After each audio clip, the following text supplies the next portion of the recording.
Доброе утро, 8 июня. Я вышел прогуляться на часик. Хочу в быстром темпе километров 5 пройти, пока нет дождя. Погода в целом мерзкая, и дождь в течение дня будет постоянно. Не знаю, пойду ли еще после обеда гулять, но вот такую экспресс-прогулку утром сделаю. Вообще в хорошем настроении вышел из дома. У меня появился зритель немец, чистокровный, причем это очень приятно. На позавчерашнем моем видео о том, что начинаю искать работу, начал оставлять комментарии. Он Хер Томас, по-моему, зовут. Ну, он пишет по-русски, но вообще, как бы сказал, что родной его немецкий. Ну, оно немного чувствуется так по стилю, вроде как русский не родной. Вот, не знаю, может он переводчиком переводит. Но вообще, конечно, я посмотрел аватарку его, видно, что человек не обделенный интеллектом, там как бы лоб такой высокий. В общем, чувствуется порода. Вот по виду точно немец. Спасибо ему большое, мне очень приятно, конечно, что я уже и на такую аудиторию вещаю. Не знаю, будет он другие видео, конечно, смотреть или нет, но под этим он не оставляет комментарий. Жалко мало, лаконично пишет и немного комментариев. Был бы рад, если бы он писал побольше. Вот. Ну, еще заодно хочу, если что, сразу перед ним извиниться, что хожу, топчу землю его предков, так сказать. Ну, в любом случае, Хер Томас, я в чистой обуви, если что. Поэтому, как говорится, не обессудьте. Думаю, что все будет после меня нормально. Как бы, видите, сзади все целое. Я покрытие не нарушаю. Это если так сказать, хорошим настроением. Вот. А так, конечно, май месяц избаловал меня хорошей погодой. Я смотрю сейчас на заставки видео, какие там фотографии. Ну, я каждый день же делаю фото того дня и выставляю его на превью видео. Вот, и смотрю, какая там была погода, шикарное какое небо, и что сейчас началось у нас. И немного печально.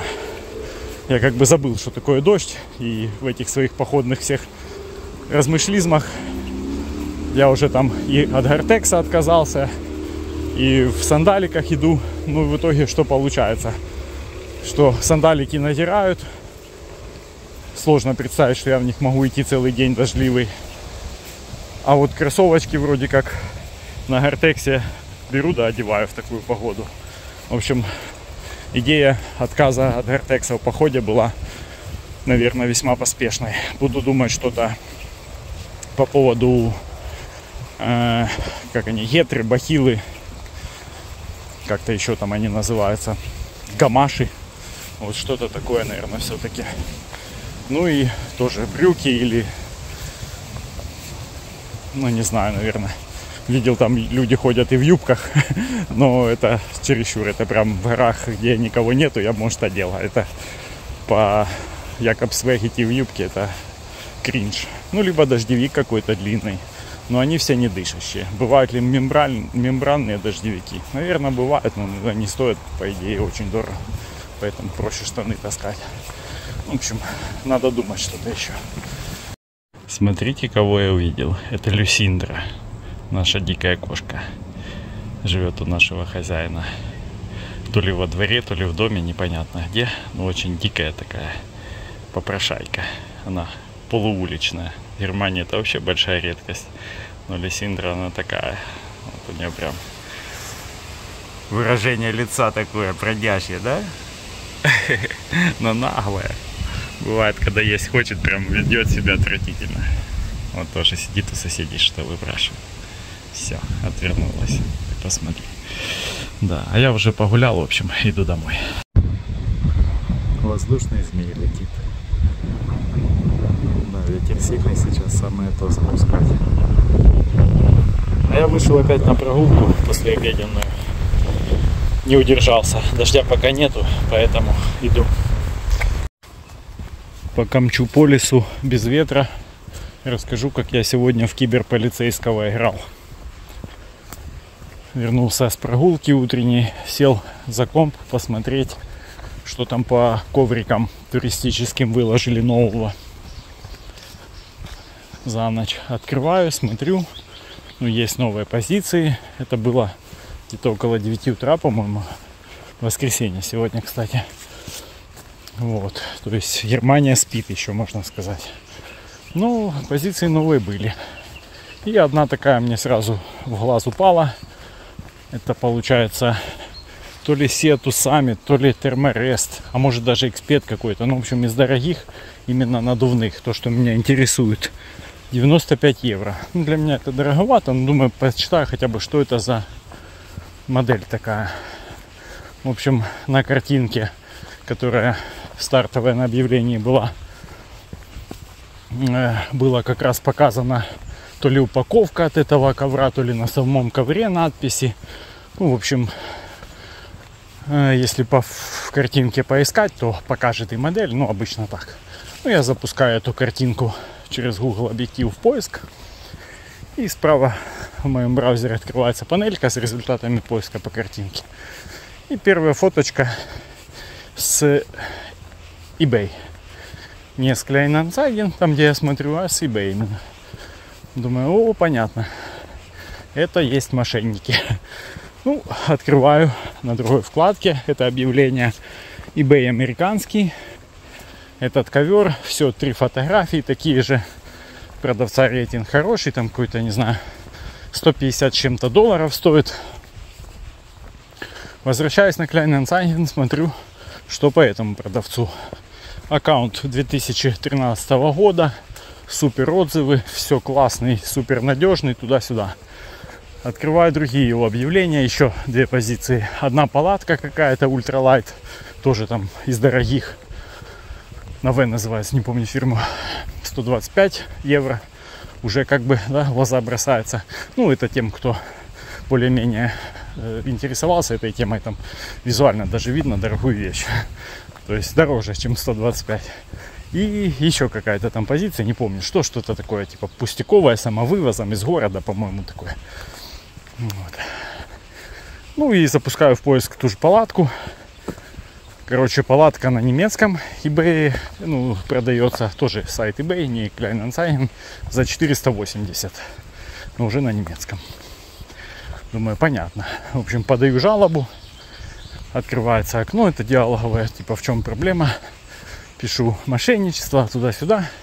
И в описании вставляю ссылку на американский eBay с ковриком. Ну и отправляю. Объявления у этого человека были выложены сегодня только утром. Все 3. Одно в 7 утра. По-моему, палатка, что-то там вот это самовывозом тоже там рано. И самое последнее, это был выложен ковер. По-моему, в 9 чем-то, наверное, чуть позже. Вот между 9 и 10 часами утра я это делал. То есть буквально там просмотром на этом ковре почти не было. В общем, я отправил эту жалобу и сижу, угораю. Думаю, о, мошенники тупые вообще, конечно, пошли. Ну, то есть, как бы понятно, когда человек, ну, не особо задумывается о таких вещах, ну, его легко развести. Ну, ты же продаешь специализированное, якобы продаешь специализированное снаряжение, да, ультралайт, дорогое, там, где человек хоть что-то понимает. И окей, ты продаешь его, вот ту же палатку, да, если она БУ стоит 400 там с чем-то, а ты ее ставишь за 125. То есть, ну, у кого не возникнет сомнений. Ну, только у человека совсем, который там, ну, прям вообще, либо сверхжаден, и там жадность затуманивает мозг, либо прям, ну, совсем туп. Ну, это моя субъективная оценка. То есть, на что ты рассчитываешь? Вот. Ну, не знаю, короче, сидел и офигевал с этого. Женя говорит, ты посмотри, что творят мошенники. Она говорит, а что ты думаешь, что это мошенник? А вдруг это обычный человек, просто он не захотел свою вещь фоткать, а нашел какие-то фотки в интернете и выложил. Ну, я говорю, ну, бывает, да, ну, тогда люди выкладывают не фотки других людей, бэушных вещей, а стоковые фотки от производителя, типа там, ну, пишут обычно, типа, фото товара по запросу, там, ну, когда там супер, у него там товар в супер состоянии, он может написать как новый, дам фото реальное по запросу, а палатка, допустим, стоит, фотография с сайта производителя, что-то такое. Ну, как бы ей попытался это объяснить, она, да не, я и сама так делала. Говорю, когда ты делала это последний раз? То лет 15 назад. Ну, говорю, так тогда же не было такого размаха мошенничества, во-первых. Во-вторых, как бы ты, наверное, не сильно помнишь, что ты там продавала, больше фантазируешь. Ну, короче, как всегда, мы не нашли общую точку зрения с ней. Она сказала, что зря я подал на возможно. Она не сказала, что он как бы человек честный, ну, возможно, потенциально честного человека, как я мог, ну, что-то такое. Ну, не то, чтобы сильно она топилась, но тем не менее, говорит, как ты вот, а вдруг. Ну, в общем, у нее такая своя женская логика, как бы, а я думаю, да. Ну, мой опыт меня не подводит, тут очевидно, да, никто не будет двух разных товаров выставлять чужие фотки, бэушных тем более. Но меня другое поражает, как бы, почему он вот не понимает этого простого факта, что если ты выставишь эту палатку, допустим, ее цена на вторичке, пускай около 500, да, а ты выставишь ее не за 125, а, скажем, за, ну, 350, да, то есть ниже рынка, хоть и вторичного, но тем не менее будет она привлекательна. И ты найдешь себе там своего клиента. И тут я могу сам себе, конечно, ответить, но все равно для меня схема не очень понятна. То есть он работает как? Там прям в объявлении написано, что желательно оплата на PayPal друзьям и семье. То есть это тот платеж PayPal, который невозможно вернуть, там, и не знаю, насколько хорошо он отслеживается, проверяется и так далее. То есть можно ли беспокоиться в целом потом за какие-то нюансы криминальные с этим платежом или нет, я не могу сказать. Но они, похоже, так работают. То есть, допустим, я повелся на этот ковер, пишу ему: братик, отдай за 90 там, или за 80 с доставкой. Он говорит: без проблем, вот тебе PayPal, перевод друзьям. Я кидаю ему бабки, он начинает морозиться. Там день-два, пока там все это время его эти фейковые объявления приносят ему доход. С остальными он переписывается, продает там эти вещи еще 800 раз. Как бы бабосики ему капают.